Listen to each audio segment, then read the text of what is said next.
Fala galera do canal Só Esportes, tudo bem com vocês? No vídeo de hoje eu vou falar sobre o Campeonato Brasileiro.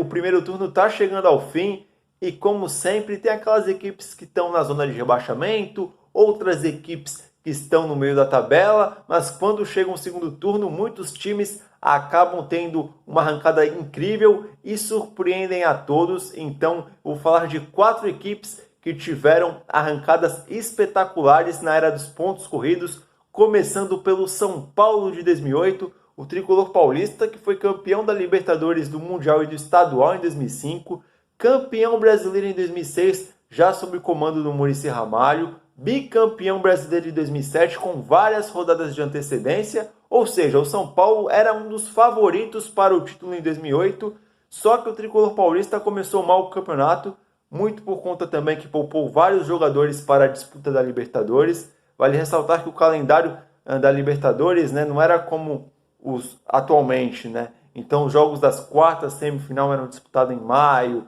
junho, julho, agosto. Então muitas equipes do futebol brasileiro poupavam mesmo os jogadores para depois pensar no Campeonato Brasileiro.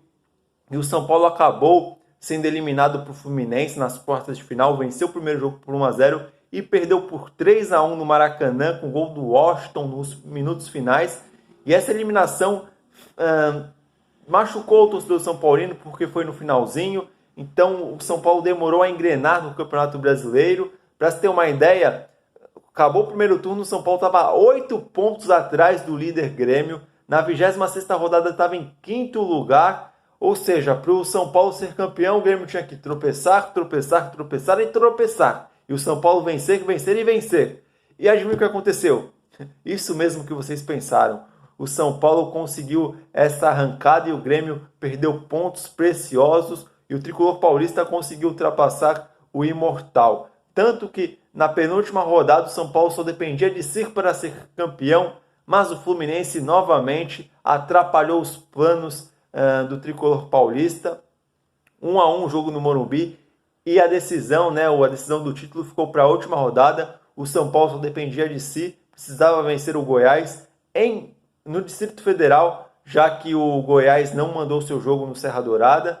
E o jogo foi com fortes emoções, muita chuva, um jogo muito pegado, mas Borges conseguiu fazer o único gol do São Paulo, o gol do título, o gol do tricampeonato. E o São Paulo foi o único brasileiro, o único clube do Brasil que conseguiu essa marca nos pontos corridos, ser tricampeão. Vale ressaltar que o São Paulo contava com ótimos jogadores no elenco, Rogério Ceni, o próprio Borges que fez o gol, Jorge Wagner, Hernanes, André Dias, Miranda, enfim, diversos jogadores que ajudaram o São Paulo a marcar história do futebol brasileiro. No ano seguinte tivemos uma arrancada ainda mais surpreendente. Isso porque o Flamengo, na 17ª rodada, estava em 11º lugar, trocou de treinador, acabou efetivando o Andrade, um dos maiores ídolos do Flamengo na década de 80, conseguiu sua oportunidade de ser treinador e precisava melhorar a equipe do Flamengo, melhorar o Flamengo de posições, só que muitos não esperavam que ele fosse levar o Flamengo para o título. O Flamengo foi vencendo aos poucos, foi conseguindo uma arrancada, teve um destaque Adriano e Petkovic. O que esses dois jogaram nesse Campeonato Brasileiro no segundo turno foi brincadeira. Eles brilharam pela camisa do Flamengo, ainda tinha o Emerson Sheik. Enfim, o Flamengo conseguiu esta arrancada e faltando 7 rodadas, o Flamengo estava na 5ª posição atrás de São Paulo, Internacional, o Galo e Palmeiras. O Palmeiras fez um movimento contrário do Flamengo, começou muito bem, mas não terminou nem na zona de classificação para a Libertadores. E o Flamengo, para ser campeão, tinha que derrotar os adversários diretos, os tais chamados confrontos diretos ou mini decisões. E o Flamengo venceu o Galo por 3-1 no Mineirão, gol olímpico de Petkovic, 2-0 contra o Palmeiras no antigo Parque Antártica, gol olímpico de Petkovic. Então o Flamengo foi ganhando confiança e chegou na penúltima rodada com possibilidade de ser campeão. Precisava o São Paulo perder, e o Flamengo jogou contra o Corinthians na penúltima rodada. Corinthians, rival do São Paulo. Corinthians, campeão da Copa do Brasil. Corinthians, campeão paulista 2009. Então, o Corinthians estava feliz naquele ano. E o Corinthians que não queria ver o São Paulo ser tetracampeão brasileiro. Isso, o Corinthians, que eu falo, os torcedores não queriam ver o Corinthians não queriam ver o São Paulo ser tetracampeão brasileiro, tanto que muitos torceram para o Flamengo. O Flamengo venceu por 2-0 o Corinthians, né? O último gol foi marcado pelo Léo Moura de pênalti. E o goleiro Felipe ele nem pulou na bola, a bola passou do lado dele e ele ainda bateu palma de forma irônica. Muitos jornalistas, muitos são paulinos falam que o Felipe fez isso de forma proposital e o Corinthians, alguns jogadores do Corinthians entregaram o jogo para o Flamengo. Isso eu não posso afirmar, também isso não posso nem levantar a possibilidade, né? Porque não tem prova nenhuma. O de fato que o Flamengo jogou melhor, venceu por 2-0 e contou com a sorte também na última partida contra o Grêmio que foi com o time reserva, até porque adivinha quem estava brigando também pelo Flamengo com o título? Internacional. Ou seja, se o Grêmio perdesse, o Internacional vencesse como o Inter venceu, o Internacional era campeão brasileiro. E o Grêmio, apesar de estar com o time reserva, fez um jogo digno. Abriu o placar 1-0. David Braz empatou ainda no primeiro tempo para o Flamengo. E no segundo tempo, o Ronaldo Angelim fez o gol do título do Flamengo. 2-1, Flamengo campeão brasileiro. Um parênteses que em 2011, 2012, justamente por conta desses fatos, a CBF colocou os clássicos nas últimas rodadas. E olha, eu vou falar para vocês minha opinião. Saudades quando tinha clássicos na última rodada do Campeonato Brasileiro. Parecia que dava mais emoção para a competição. Voltando ao assunto das arrancadas, né, vamos falar do Ceará de 2018. O Ceará na 9ª rodada só tinha 3 pontos. Então, se o Ceará mantivesse este ritmo, seria uma das piores campanhas, ou a pior campanha da era dos pontos corridos, né? Vale ressaltar que a pior campanha de um clube na era dos pontos corridos foi o América Mineiro, 17 pontos só em 2007. O América Mineiro não, gente, me perdoe, o América do Rio Grande do Norte, 17 pontos em 2007. E o Ceará com 3 pontos estava para seguir esse caminho, mas chegou o Lisca doido e, como já diria a música, Lisca doido é Ceará. E o Lisca conseguiu o improvável, conseguiu tirar o Ceará naquela zona de rebaixamento, né, daquela situação.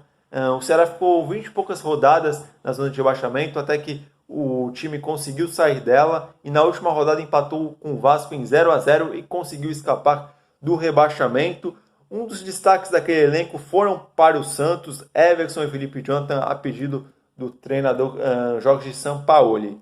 Para finalizar o vídeo de hoje, não poderia deixar de falar do Fluminense, na minha opinião, e de muitos, a arrancada mais espetacular de todo o Campeonato Brasileiro. Isso porque o Fluminense, em 2009, ele somou 18 pontos em 24 rodadas. Então, precisava vencer quase todos os jogos. Faltando 11 rodadas, o Fluminense conseguiu essa arrancada espetacular. Foram 7 vitórias, 4 empates, algumas marcantes, 1-0 contra o Palmeiras no Maracanã, 3-2 contra o Cruzeiro no Mineirão. O Cruzeiro abriu 2-0 no placar. O Cabuloso estava brigando na parte de cima da tabela. Então o Fluminense conseguiu virar com o gol de Fred. O Fred estava vivendo um momento espetacular no Fluminense naquele segundo turno. O time era dirigido pelo técnico Cuca e contava com jogadores de muita raça, muita entrega, vontade. Diguinho, Gum, Guerreiro Gum, como diria Luiz Carlos Júnior na transmissão. E o Fluminense conseguiu escapar do rebaixamento na última rodada contra o Coritiba, confronto direto. Coritiba no ano do centenário, clima desfavorável para o Fluminense, mas para aqueles guerreiros nada parecia impossível. O Fluminense empatou em 1-1 e conseguiu escapar do rebaixamento. Infelizmente, no final do jogo tivemos cenas lamentáveis. A torcida do Coritiba invadiu o gramado, agrediu os policiais, né? Foi uma cena que repercutiu os jornais de todo mundo.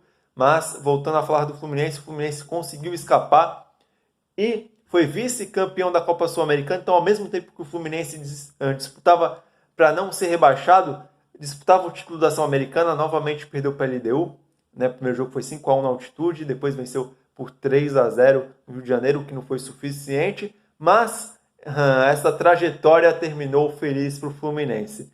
Em 2009, o Fluminense escapou do rebaixamento e no ano seguinte o Fluminense foi campeão brasileiro, que desde 84 o Fluminense não era campeão brasileiro, conseguiu o título na rodada decisiva, venceu por 1-0 o Guarani com gol de Emerson Sheik no Engenhão, já que o Maracanã estava sendo reformado para a Copa do Mundo.